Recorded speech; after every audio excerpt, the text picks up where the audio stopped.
오늘 이 시간에 우리에게 주실 하나님의 말씀은 히브리서 10장 26절에서 31절까지입니다.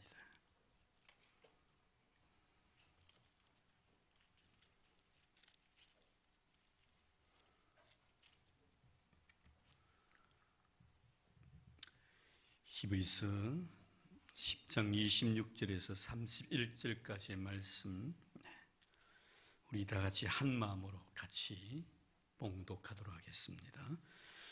우리가 진리를 아는 지식을 받은 후 짐짓 죄를 범한 즉 다시 속죄하는 제사가 없고 오직 무서운 마음으로 심판을 기다리는 것과 대적하는 자를 태울 맹렬한 불만 있으리라. 모세의 법을 폐한 자도 두세 증인으로 말미암아 불쌍히 여김을 받지 못하고 죽었거든. 하물며 하나님의 아들을 짓밟고 자기를 거룩하게 한 언약의 피를 부정한 것으로 여기고 은혜의 성령을 욕되게 하는 자가 당연히 받을 형벌은 얼마나 더 무겁겠느냐 너희는 생각하라.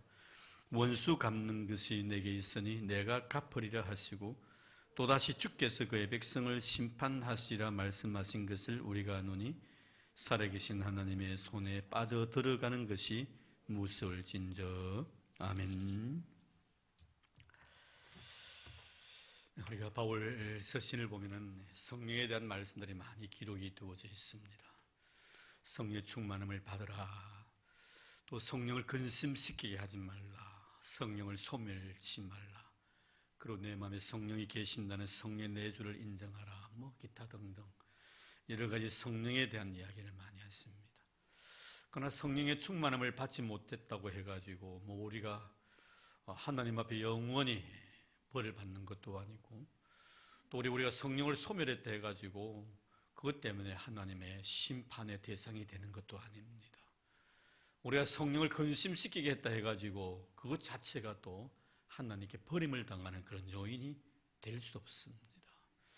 그런데 여러분, 정말 오늘 말씀을 우리가 보면서 느끼는 것은 참 이런 말씀이 성경책에 안 써져 있으면 얼마나 좋을까, 이런 생각을 갖게 하는 그런 참 무서운 말씀이에요. 왜 이런 말씀이 성경에 써져 있을까? 성경 말씀은 1.1에게다도 변함이 없고 약속된 말씀이기 때문에 성경대로 모든 것을 하나님 이루어 나갔었는데 오늘 말씀에 보면 도저히 이 죄만은 용서가 될 수가 없다는 거예요.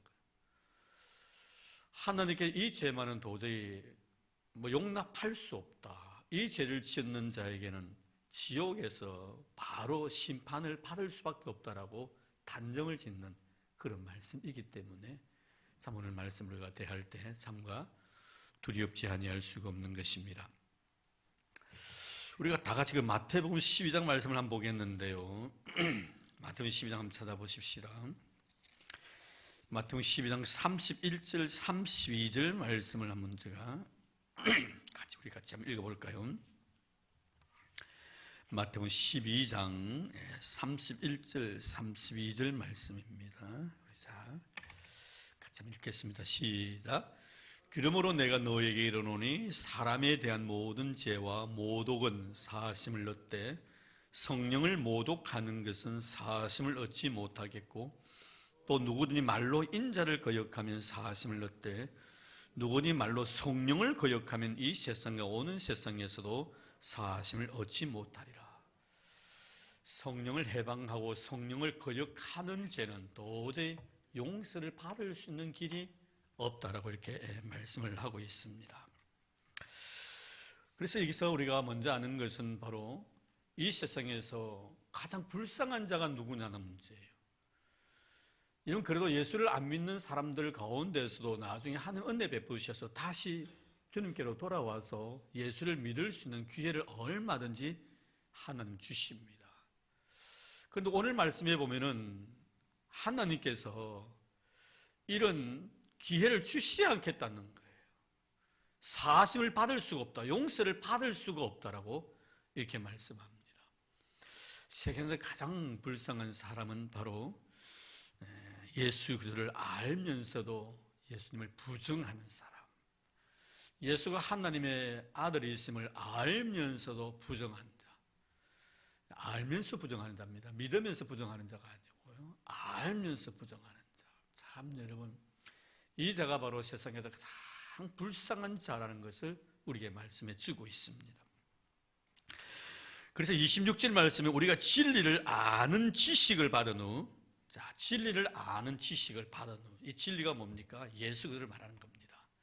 예수를 아는 지식, 예수가 하나님의 아들이라고 아는 이 지식, 우리의 구원자라고 아는 지식, 이 지식을 받은 후 짐짓 죄를 범한 적 다시 속되는 죄가 없다. 여기서 죄입니다.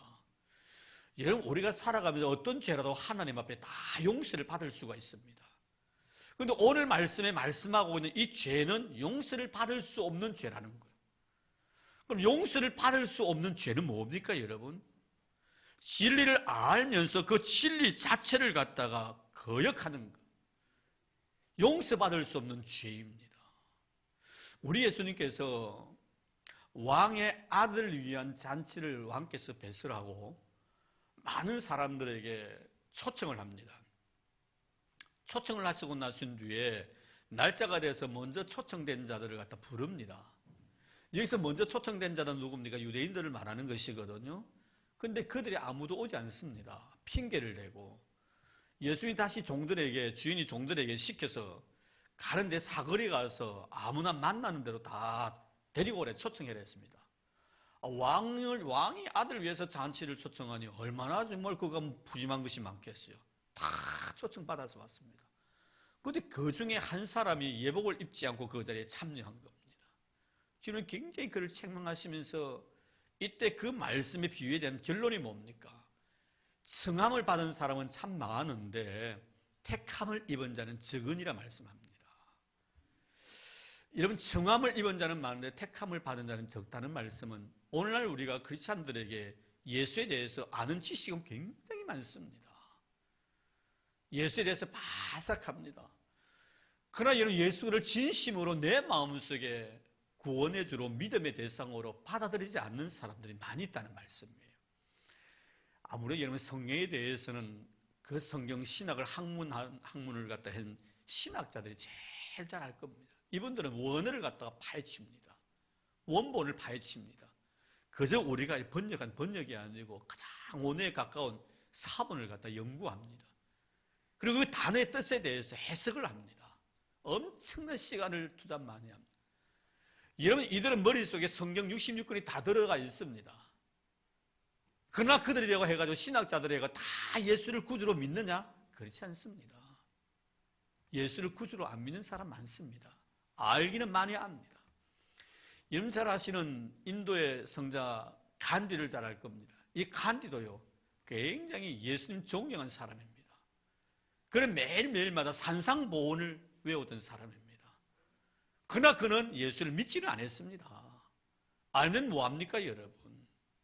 예수를 알고 난 뒤에 그 지식 자체가 머물고 결국은 이것 때문에 죄를 범하는 자, 예수를 알면서 그 지식으로 그치고 마음으로 받아들이지 않는 자, 그런 자에 대해서는 하나님께 회개할 수 있는 기회를 주지 않는다. 용서 받을 수 있는 길이 없다는. 오늘 우리가 다시 한번 이 말씀을 통하여 내 자신의 신앙을 다시 한번 점검해보는 그런 시간이 되기를 바랍니다. 자, 그러면은 여기서 26절 말씀과 27절 말씀을 좀 더 우리가 구체적으로 알고 싶으면 앞에 넘어가 가지고 6장에 보겠습니다. 히브리서 6장 보십시다. 히브리서 6장 4절 5절 말씀, 이미 우리가 배운 내용이지만 다시 한번 우리가 보겠는데요. 히브리서 6장 4절 5절 6절 말씀 같이 한번 다시 읽겠습니다. 깊이 뜻을 생각하며 시작. 한번 빛을 받고 하늘의 은사를 맛보고 성령의 참여함 되고 하나님의 선한 말씀과 내세의 능력을 맛보고도 타락한 자들은 다시 새롭게 하여 회개하게 할 수 없나니 이는 그들이 하나님의 아들을 다시 십자가에 못 박아 드러내놓고 욕되게 함이라. 자, 여기 보면은 한번 빛을 받고, 빛이 뭡니까? 예수 그리스도를 말합니다. 예수 그리스도의 놀라운 빛을 받았습니다. 그리고 그 다음 뭐예요? 하늘의 은사도 맛보았습니다. 하나님이 나에게 주시는 은사도 맛보았습니다. 은사가 뭐면 선물입니다. 이 선물의 기쁨에 참여하기로 했었습니다. 그리고 성령에 참여한 바 되었고 하나님의 선한 말씀과 내세의 능력도 맛보았습니다. 그러니까 여기서 여러분 4절 5절 내용의 말씀에 누가 바라볼 때도 정말 저 사람 정말 신앙 좋은 사람이구나, 굉장히 영적 깊이가 있는 사람이구나 라고 인정을 받을 정도의 사람이다 이 말이에요. 그런데 그 다음 6절 보십시다. 이런 가운데서 타락한 자들은 다시 새롭게 하여 회개하게 할 수 없나니. 여기서 타락이 뭡니까? 그 다음 말씀 보세요. 이는, 그 타락은 그들이 하나님의 아들을 다시 십자가에 못 박아 드러내놓고 욕되게 했다. 하나님의 아들을 십자가에 못 박아버렸다. 하나님이 예수에서 얻어야 될 그 영광 자체를 자기가 다 도둑질해버린 거예요. 자기가 다 차지해버린 거예요. 예수를 다시 한번 십자가에 못 박아버렸다. 이러면 예수님이 십자가에 못 박히시고 나신 뒤에 부활하셔서 영광의 주로서 하나님 나라에 계십니다. 이제 먼 훗날 말씀대로 심판의 주가 되셔서 만왕의 왕으로서 천군 천사를 거느리고 심판주로 이 세상에 와서 선과 악을 심판하실 분이십니다. 그분이 앉아야 될 그 영광스러운 보좌에 주님을 끌어내리고 자기 자신들 그 자리에 앉아서 예수 노릇하고 있다 이 말이에요. 참 여러분 심각한 문제죠. 이런 사람에 대해서는 다시 속지 않은 제사가 없다. 제사는 내 죄의 문제를 해결할 수 있는 하나의 수단인데 이런 제사가 없다는 거예요. 이제 속죄할 수 있는 제사가 없다.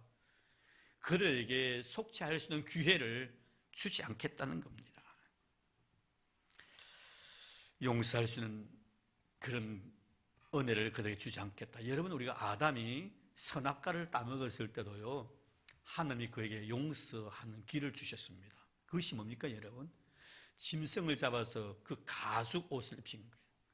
짐승을 잡았다는 것은 피 흘림을 말하는 거예요. 그래도 여러분, 아담과 이브는 죄를 범했지만 그에게 용서받을 수 있는 길을 주신 거예요. 여러분, 우리가 구약에 보면은 다윗 같은 경우도 보십시오. 자기의 신하를 죽이고 신하의 아내까지 죄를 범한 사람입니다. 그 아내를 자기 아내로 삼은 사람입니다. 그에게까지 하나님은 용서의 길을 주셨습니다.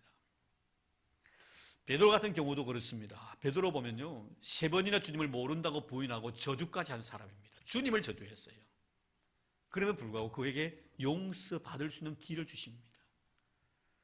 마지막 주님께서 십자가 달리실 때 한 강도를 보십시오. 마지막 숨결로 주님 앞에 자비를 구합니다. 평생 한 번도 이 세상에 태어나서 하나님의 뜻을 이루지 못했고 선한 일을 하지 못하던 깡패, 강도, 도적 같은 사람에게도 주님은 구원의 길을 그에게 제시해 주셨습니다. 그런데 오늘 여러분 이 말씀 보십시오. 이런 자는 하나님께서 용서받을 수 있는, 구제받을 수 있는, 사면을 받을 수 있는 그런 기회를 주지 않겠다는, 참 여러분 이것만큼 무서운 형벌이 없는 것입니다. 이것은 무엇을 의미합니까 여러분? 그것은 바로 지옥에 들어간다는 그런 말씀이죠. 용서받을 수 있는 길이 없기 때문에 지옥에 들어간다는 말씀이에요. 참 여러분, 이것은 바로 우리가 잘 아시는 대로 그래서 4장에서 우리가 6장 4절에서 6절까지 말씀 보면은 한 번 빛을 받고 하나님의 은사도 맛보고 성령에 참여되고 하나님의 선한 말씀과 내세의 능력도 맛보고도 타락했다. 예수를 짓밟아 버렸다. 십자가에 다시 못 박아 버렸다. 예수를 짓밟아 버리고 예수님께서 계셔야 될 그 자리에 그들이 앉아서 예수 노릇했다 이 말이에요. 누구를 말하는 것입니까 여러분? 이단자들 두고 하는 말이에요. 이단자들 두고. 이 이단자들에 대해서는 하나님께는 다시는 회개할 수 있는 기회를 주지 않는다는. 여러분, 예수 그리스도는요, 우리 인류가 유일하게 구원을 받을 수 있는 길입니다. 그분 외에는 우리에게 구원을 받을 어느 누구도 하나님께서 허락한 적이 없습니다. 그런데 오늘날 여러분, 이단자들은요, 자기가 보혜사라고 합니다.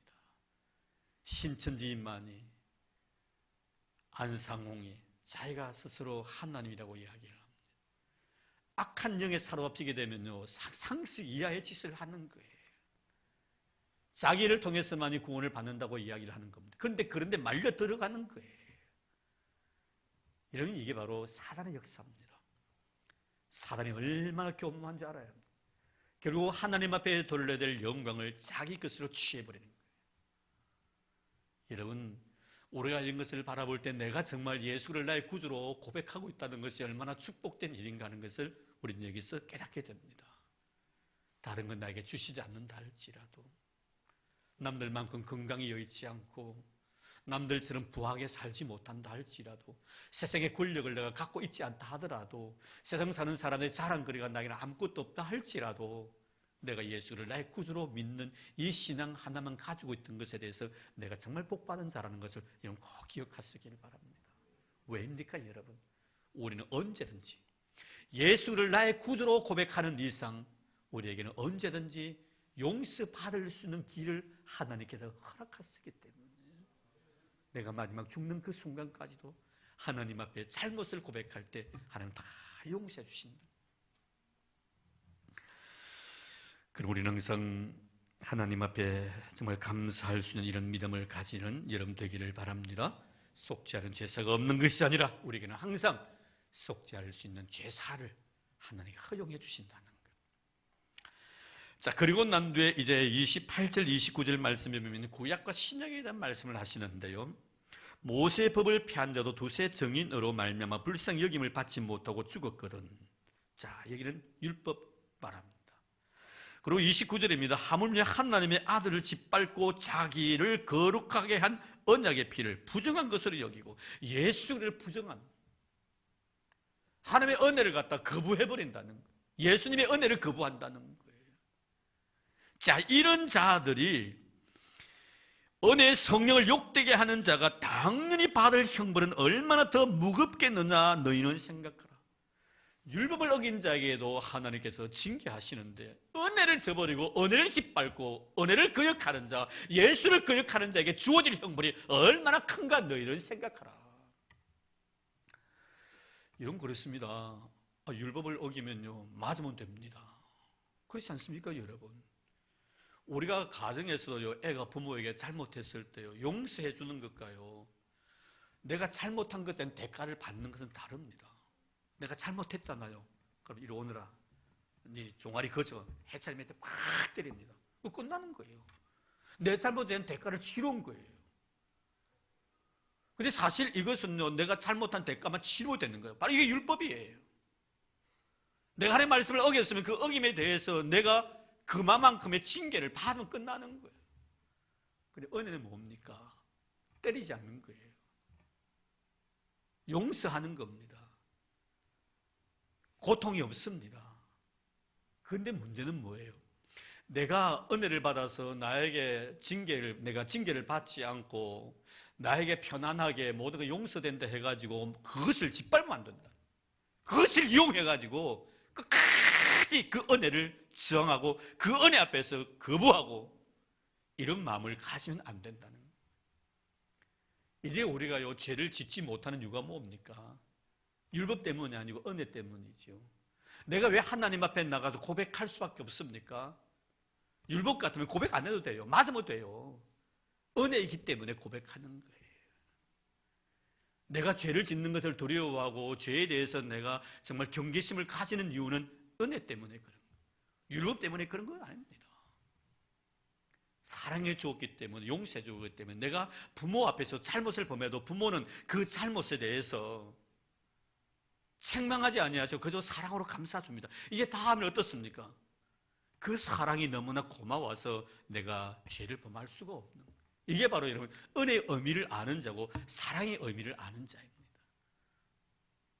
자, 그런데 오늘 말씀 무슨 뜻입니까? 율법이나 은혜나 구약이나 신약이나 또 같이 균형 있게 받아들이라 이 말이에요. 이는 우리가 신앙생활에 나가면서 이 두 가지를 항상 균형 있게 받아들일 수 있는 그런 자가 되어야 합니다. 이것은 뭐냐면 말씀을 갖다가 절대로 가리지 말라는 거예요. 여러분, 사랑은 율법의 완성입니다. 이 율법 안에서, 사랑 안에서 모든 율법이 다 통용이 됩니다. 율법의 정신이 뭐라는 거예요? 사랑이라는 거예요. 왜 살인하면 안 됩니까? 그 생명을 사랑하라 이 말이에요. 생명을 사랑하면 살인 안 합니다. 이런 그것이거든요. 그래서 사랑은 율법의 완성인 거예요.